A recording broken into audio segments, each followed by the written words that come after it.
Seorang pelajar perempuan cedera parah selepas ditikam rakan lelakinya dalam kejadian di sebuah kampus Institut Pengajian Tinggi IPT di Sungai Petani, Kedah.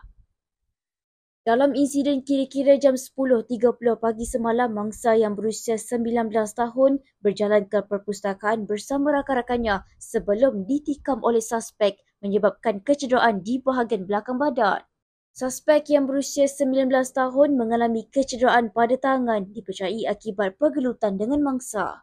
Ketua Polis Daerah Kuala Muda, Asisten Komisioner Wan Azharuddin Wan Ismail mengesahkan penahanan suspek susulan laporan yang dibuat oleh pihak keselamatan universiti.